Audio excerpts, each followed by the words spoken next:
Hello and welcome to the Smooth Scaling podcast, where we speak with industry experts to uncover how to design, build, and run scalable and resilient systems. I'm your host, José Quaresma, and today we had the pleasure of talking to Šimon Bučko, a senior software engineer, and Zaigham Sarfaraz, engineering manager, both here at Qubit. We pretty much went all into autoscaling in production, when it works, when it doesn't work, and we ended up with a pretty detailed conversation about the qualities, challenges, and trade-offs that need to be top of mind when making relevant infrastructure decisions. If you like this episode, please subscribe and leave a review. It really helps the podcast. Enjoy! All right, Zaigham, Šimon, welcome to the podcast. Thank you. Thank you. I would actually like to start straight on, right? And so we're talking about autoscaling in production and when it works and when it doesn't. So I would maybe start a little bit from the basics, and I would start with you, Zaigham. Can you tell us a little bit about autoscaling? So when we talk about autoscaling, what's actually happening under the hood? Yeah, sure. So when we say autoscaling, especially in the context of cloud computing, we actually refer to the ability or flexibility of our cloud infrastructure to shrink and grow with the changing load over the system. So what happens actually under the hood is that our cloud infrastructure monitors our servers on several different metrics. And these metrics could be like CPU usage or number of network requests or memory utilization. So it constantly monitors our servers who are hosting our applications. And based on what autoscaling condition you have configured, if some of those metrics increase because of the changing traffic, then autoscaling condition will kick in, meaning that it will add more servers along with your existing servers to serve all the increased load that you're getting. Mm.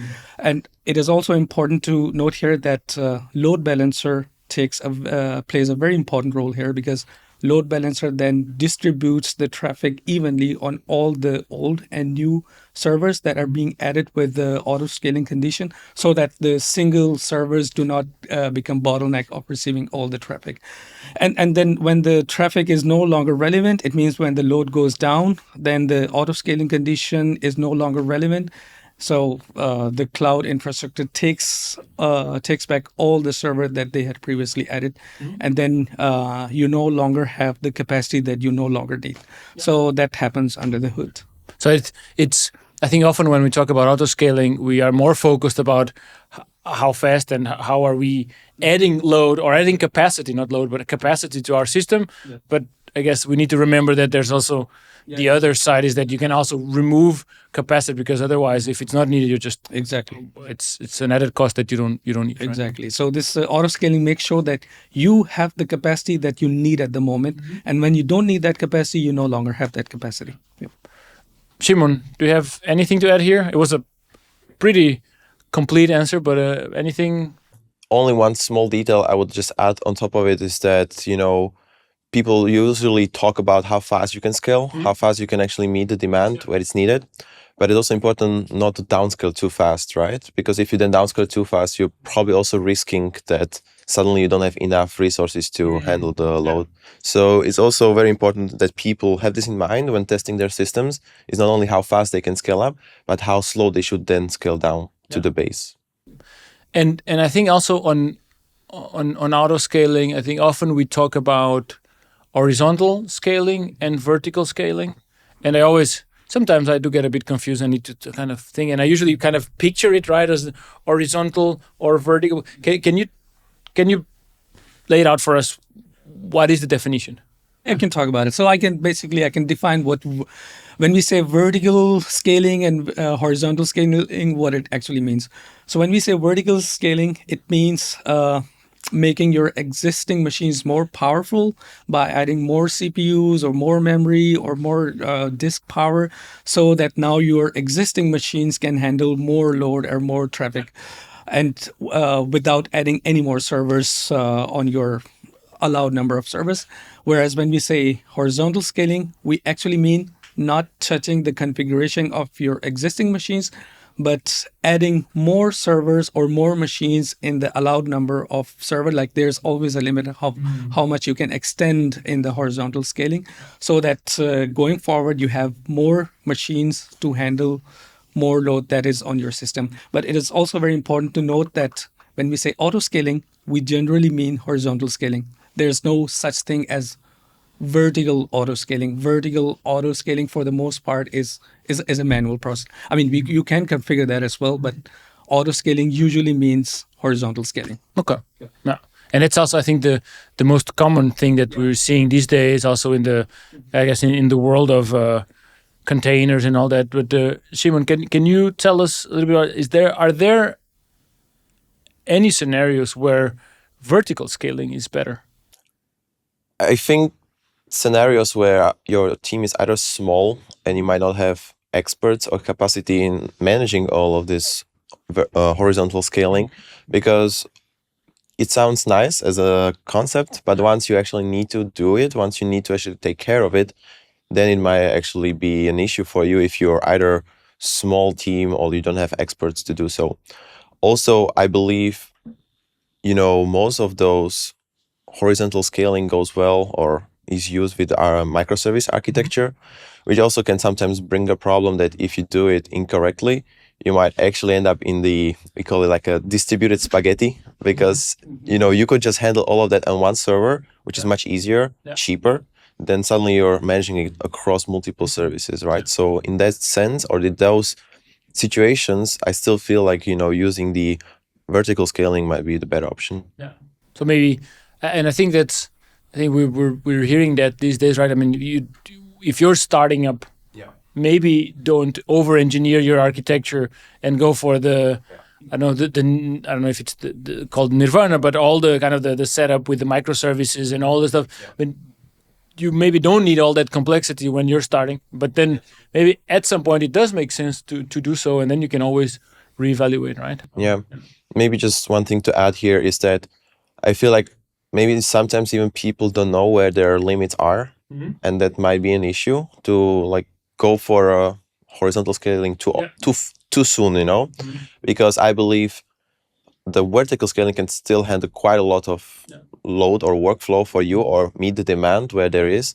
So I feel like people are maybe then not comparing the risk of moving to something new versus if I can still, go somewhere beyond where I'm right now with the horizontal scaling. But there's also some, I guess, once you want to go into horizontal scaling, there's also some requirements towards that from an architectural perspective, right? So especially I think when we talk about stateless versus stateful, can you tell us a bit more about that? Yeah. So just to tell a little bit of definition for the stateful and stateless. So stateless application is an application or an architecture where any instance in the system can respond to the request. And here is very important, a detail that it's not HTTP request, but it's any request that goes into the instance. For example, of course, we might be talking about HTTP calls to your server's architecture, but we might also talk about messaging and how you can meet the demand of a long queue that you need to process or a long message bus that you need to then poll and, do your workload or whatever you need to do with it. So when it comes to this stateless application, it means that no matter which instance picks up the message, HTTP request, it can answer or do its job without actually extra information. When it comes to stateful, it's usually an application that needs either a previous state from the previous actions, or it might actually need to store a piece of information in order to be able to answer it later on from the client. And how does that, can you then help us to kind of take the listeners through, and how does that impact the ability to do horizontal or vertical scaling? So maybe to go into concrete example is that you can have sessions for your logging, right? So you would like to know who is authenticated, who they are, and so on. And if you don't have a proper setup for this kind of use case, because sessions are usually a stateful operations on your applications, you might end up in a situation that if you would go to the horizontal scaling straight without actually thinking how this might be impacted, you might end up in a situation where your clients will start losing their login session because suddenly the request hits another instance that might not have the knowledge about the customer or client who is calling, right? There might be some things you could do about it, like the sticky sessions, where the load balancer can actually remember which instance was hit before, so it sends the traffic to the same direction. But those are also huge issues later on, where, for example, you might need to update this instance, or maybe in the real world, usually those sticky sessions are risky because you might have a customer that is much bigger than the others, and suddenly you might impact only one instance more than the others. Yeah. So in that sense, without solving this stateful and going directly to horizontal, you could actually introduce some issues into your system without knowing it, probably. And how, I like this example, and how would you solve that? So in this example with authentication, right? How would you solve that to enable horizontal scaling? I think pretty common pattern is to actually use some other session storages, like, I don't know, Redis or some other solutions. Yeah, there are tools, because it's pretty common that people are facing this issue. So I wouldn't try to reinvent the wheel, like use whatever there is, and then try to take the state out from your application so it becomes stateless. And then when it needs to answer a certain request and ask about the session, it can then ask the session from this external resource. Maybe something that it was maybe a bit counterintuitive for me when talking about this concept is like, just because it's stateless, it doesn't mean that the whole interaction is stateless, but just that the instance that we're talking about can pick up the state somewhere else, right? But then it just means that you can run as many instances as you're saying without having that issue, because they can pick up the state from a common place with Redis, as you suggested. Yeah. Nice, thank you. Yeah, sure. And I think both of you have already mentioned load balancers, and the importance of load balancers here, especially in the horizontal scaling, right? Well, first of all, maybe you can tell us a bit, why is it that load balancers are so important in that case? It is very important because you do not want to sit and actually always connect your new started instances to a load balancer, right?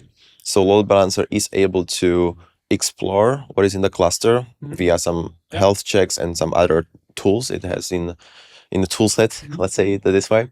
So the load balancer can easily add more, or can detect if there are more, and then it can distribute the load to the new instances. Or there are also other algorithms you can use in the load balancer to distribute the load either to some bigger nodes or to some bigger instances. Or maybe if there is some instance that is pretty utilized, you could then switch to another one. So it plays quite critical role in kind of knowing what is there and how to distribute it between those instances. Nice. And have you then seen cases or know of cases that then it's actually then the load balancer that becomes the bottleneck? Yeah, we have seen these issues before, and also it's something that AWS is aware of. So you can sometimes even ask for it to be warm up in a way if you expect huge traffic. It is pretty performant, I would say. Like most of the companies and people don't even need to worry about it. But in certain cases, it can go pretty beyond what even AWS on the normal schedule can do. So then you might need to also ask AWS to pre-warm it or do something about it. Okay, nice. And still kind of within the auto-scaling part, and I think, Zaigham, you have hinted a little bit at that when you kind of defined auto-scaling for us. But you talked about which metrics can be used, right? And I think when I think about auto-scaling, I kind of default mostly to CPU and memory when we're talking about the instances that are running. Is that, Šimon, what do you see it being the most, or I guess the most useful metrics for us? Is it enough with CPU and memory? Are there some others that are a better signal for the load? I think I'm usually not big of a fan to call it this is the best solution, because in my opinion, especially in engineering, there is no such a thing as a silver bullet. You usually need to think about your context, your use case. For example, of course, as you said, the thumbs up, like the rule of thumb is that you might use CPU, maybe a memory, or maybe how many requests are coming in, right? But let's say that your application is memory heavy, that you actually need to maybe load more stuff into your memory, right? Yeah. And in that case, if you're too slow to scale based on your memory, it means that your CPU might not spike as much, but the memory will hit its limits even before the CPU, which then can cause you an issue, right? So it's very important that yes, you have some rules of thumb, for example, for HTTP traffic, or for example, for processing a queue, but it's very important to then test it how it works in your workflow, and in cases where you might want to be more critical about how much my CPU goes up or how much my traffic and so on. I think that, yeah, of course, and maybe the other side maybe is also that if you have an application or a component that is in the sense that it always tries to save as much stuff in memory as possible, so maybe memory will almost be full in every instance, regardless of the load. Almost then it's also maybe a metric that you cannot use, right? Yeah. So that's on both sides, right? And you did talk about silver bullet, so I would like to kind of piggyback on that and talk about serverless architecture, because I think they were presented maybe as the silver bullet for autoscaling, right? So if we have a Lambda or Azure, AWS Lambda or Azure Functions, then we don't need to worry about it as autoscaling anymore, because it's just there magically. Is it really a silver bullet, or are there still some things that we need to be concerned about if we're using them? And are you talking specifically about those functions that clouds are providing us, or serverless in general? Serverless in general, yeah. Well, I think it's pretty important to first do this division, because there are serverless ways of how you can deploy your long-running applications, like your servers, APIs. And then you have also this other part where you can deploy application as functions. Yeah. So when it comes to those serverless applications, you can, quote unquote, go really high with the numbers of what you can do. And in the quote unquote, sky is the limit for you. You could add as many servers as you wish, in a way, as long as there's someone who pays for it, right? Yeah. But when it comes to these serverless functions, you usually just get some limits, right, that your cloud provider allows you to actually scale up to. And that, of course, might be sufficient for most of the use cases, but you might find yourself many times in use cases that it's not enough. And then you might hit a very hard limit. Yeah. And then you either need to build your application, so when your, for example, function gets throttled, which means that it's not able to respond to more requests right now, you might need to actually then rethink maybe the solution, like, hey, my Lambda is now the limit, right? I need to maybe build it on top of some long-running task. And very important thing that I don't really or when I look on those LinkedIn posts and talking about, hey, just use Lambda so easy, what I'm always missing is that you're most of the times locking yourself to a specific vendor. Of course, there are some similarities between the functions across clouds, but usually they might have some specific things that you might need to follow or to get it as a rules. So you might actually lock yourself to, for example, Lambda. Yeah. But it might be very hard for you to then migrate it to something else, or might be very expensive for you later on. But does it really remove our any autoscaling issues? I mean, it's still, I guess, I don't know, in the end, it's still physics, right? I mean, there's still something behind it supporting it, right? And I would think that things still need to, other one option, of course, if the cloud provider that you're using it is severely kind of over provisioned so that the autoscaling is magical and you don't see the cost, which I don't think that's the case, or otherwise there would still be some compute that would need to scale as part of the increase in demand. So do we still see, I think we usually, I remember back in the days talking about kind of warming up the functions to prevent cold starts and prevent issues with that. Is that still the case these days? Do you still see that? You mean the issue if we still need to pre-warm the functions. Yes. Or that it's not a silver bullet for autoscaling. Yeah, I would still stick to the point that it's not a silver bullet. Yeah. You might have a cold start, but that's the same even if you would try to add a new instance to your cluster. So in that sense, there is not big of a difference. The only huge advantage I see is that if you're just starting out and you actually don't know how your load will behave, it might be a good option to start with. Yeah. And then, as you learn more about patterns, how your system behaves, then you could either stick with it or maybe transition to something else. If you hit the limits, of course, of your cloud provider. And I would also like to add something on top of that. We have seen that in the past that, completely relying on these serverless Azure functions or Lambda functions or DynamoDB or any tools that are serverless and they are guaranteed to scale when we want them to scale sort of backfire us. Due to the increasing demand, we sort of hit the threshold and then it sort of backfires. So it's always important to learn your own traffic patterns and, set up your infrastructure accordingly. And I'm talking about setting up the infrastructure accordingly, right? With autoscaling, and you also already hinted at that in the beginning as well, it's a balance between kind of in a balance that has a huge impact on cost, right? So you want to be just provisioned enough to be able to handle all the requests, but not over provisioned that has a big impact, so that you're also not overpaying for the infrastructure. So how do you see that balance?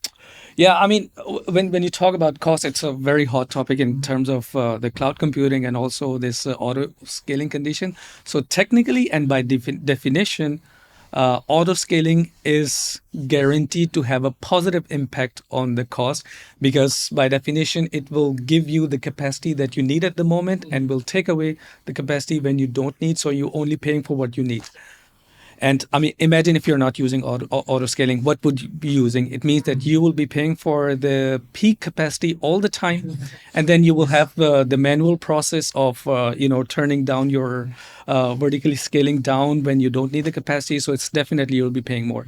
But there's a big but in it. You need to set up your auto scaling policy very smartly by understanding your traffic patterns. Meaning that if you set up or configure your auto scaling condition poorly, you can have a negative impact on your cost. For example, if you are setting your auto scaling condition too aggressively when you don't need it to be too aggressively, then you will have so many servers spinned up that you did not need. And then you will be ultimately paying more money than less money.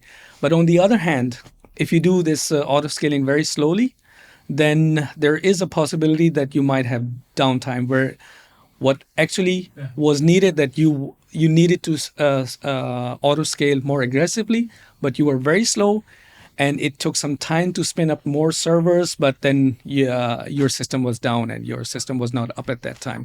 So the best course of action here would be to understand your traffic pattern and then set up your auto scaling conditions smartly. Then there's definitely a cost benefit. Yep. And you mentioned, but do you have any examples of this kind of some of those extremes that you talked about of, I guess you could say, auto scaling going wrong, either one way or the other? Yeah, I can actually recall one of the examples that happened I think around 3 years ago when we had a big iPhone launch.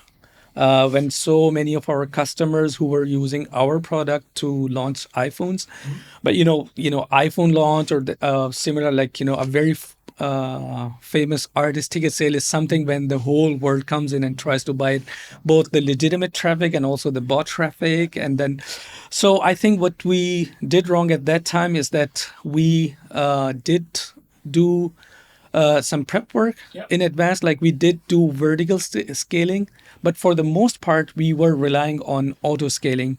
And I would also agree that we did not set up our auto scaling condition very aggressively, and we were relying mostly on auto scaling to take care of all the traffic that comes in.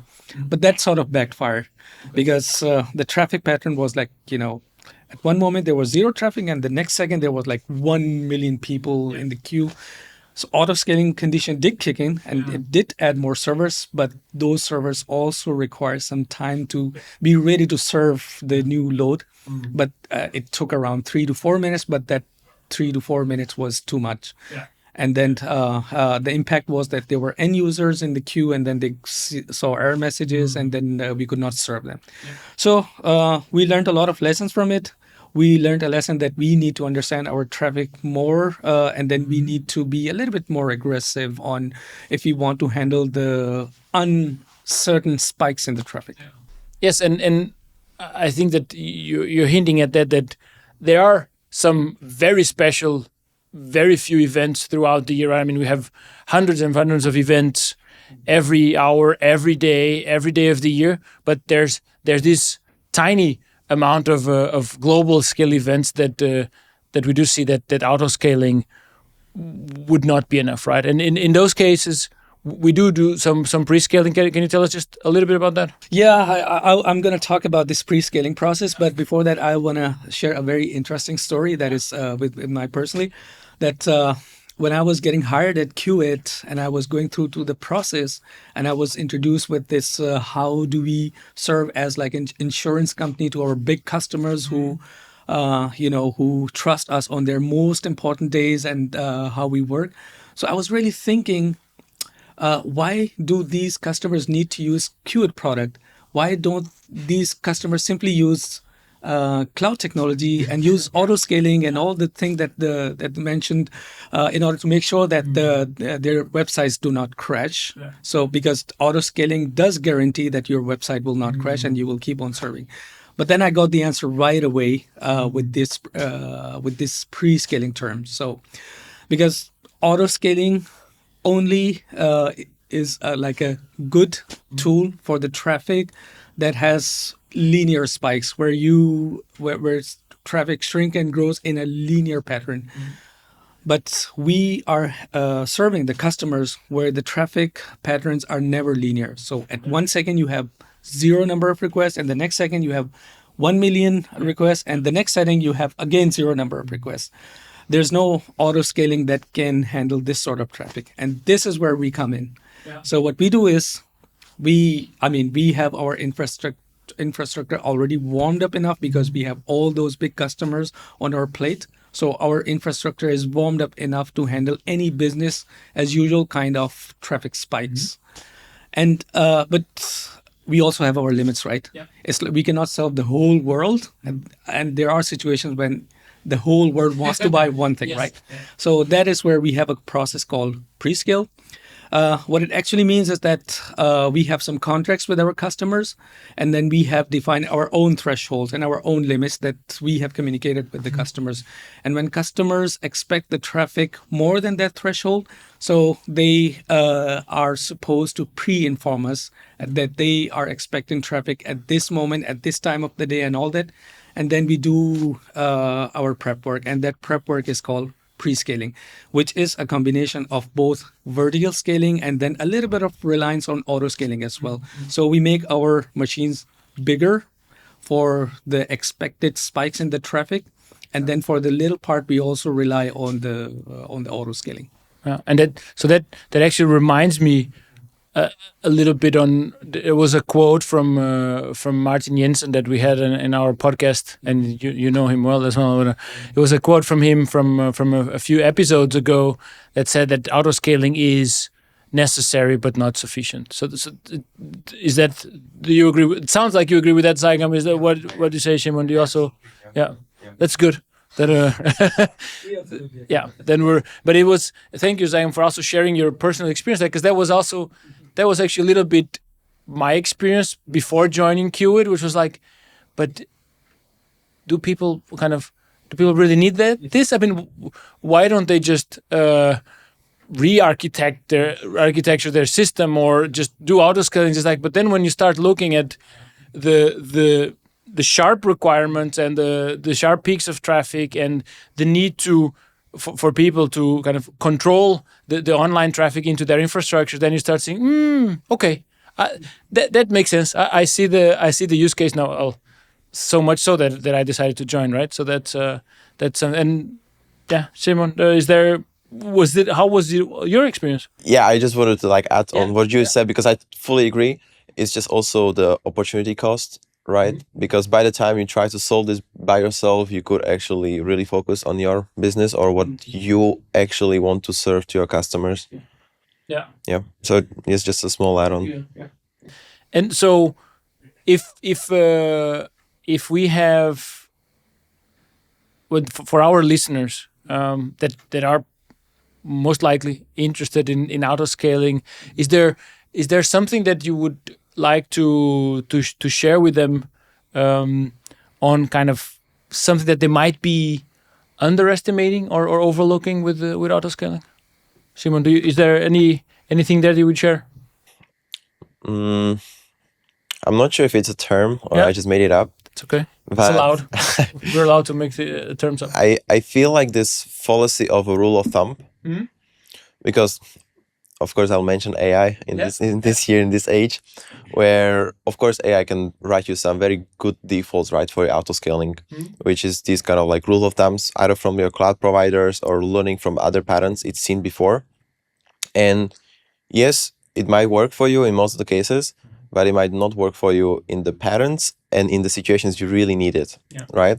So this is kind of like mistake that I actually see is, just using things because somebody else used it, but you don't really understand and never actually really tested how that application will perform in the days you really need it to perform. And is that there where load testing and chaos engineering and some of that other practices, that where you would would they be helpful in those cases where it would help you see where kind of how your system behaves under different circumstances? Is that, of course, having it running in production is also a way of finding that out, but I guess would rather do it before, right? Yeah. It's definitely something that you should do, And maybe going back to your previous point, you said that things like this, you want to also do it like on some regular basis, right? It's not like the architecture is static, right? It evolves with the time, it evolves with the customers, and it evolves with the demand you're getting. And if you're not doing this on a regular basis, you might be caught by some event you run, or you might be just caught completely off guard, and then you're like, oh, actually, I thought that autoscaling is enough, or like, oh, I thought that I'm pretty fine, but people are missing that they are evolving their systems, and with those new parts, like for example, adding an extra database, adding an extra call to some third-party company, right? That might actually, with no testing of a load and how much you can handle, you could actually screw up on the days you really need it to work. That's a fair point. Thank you. And I think we're getting close to the end. We do usually wrap up with a few rapid fire questions. Usually we try to take the same 3 questions. I'll just split them a little bit between the two of you, and I would start with you, Zaigham. Do you have any advice that you would give to someone starting now and within the infrastructure engineering space? Yeah, the only advice that I would give them, that don't hear about any fancy terms and words and try to implement in your cloud infrastructure, for example, serverless or autoscaling or anything. Understand your business needs first, and then try to implement whatever suits your infrastructure. Nice. Thank you. And Šimon, do you have any resource? Could be, I don't know, a book, a podcast, a thought leader person that you would recommend? Not specifically a person, but what I really like to read or listen to is how those big players like Discord or maybe WhatsApp are talking about how they were actually serving their billions of customers in their initial stages, where it was just really few people. And those type of podcasts or YouTube videos are really interesting to see, like how they really actually pushed not only the limits of autoscaling, but then also further figure out how they can maybe shard their databases, shard their services, and all kind of different stuff you might not think about if you're not, into this space, or if you just think, oh, scaling is fine for me. Yeah. Thank you. Zaigham, anything you would recommend? What I would recommend is this AWS certification called AWS Certified Solution Architect Associate, because then this will give you a very nitty-gritty detail into what is best and what is optimal and everything. So I would really recommend going for that certification, especially for somebody starting in the as an infrastructure engineer. Thank you. And Šimon, last question for you. For you, scalability is? It's ability of a system to meet its demand, either if the demand goes up, but also, as I said, when it goes down. Awesome. Thank you so much for joining the podcast. Thank you very much. Thank you. And that's it for this episode of the Smooth Scaling podcast. Thank you so much for listening. If you enjoyed, consider subscribing and perhaps share it with a friend or colleague. If you want to share any thoughts or comments with us, send them to smoothscaling@qit.com. This podcast is researched by Joseph Thwaites, produced by Perseo Mandilo, and brought to you by Qit, your virtual waiting room partner. I'm your host, José Quaresma. Until next time, keep it smooth, keep it scalable.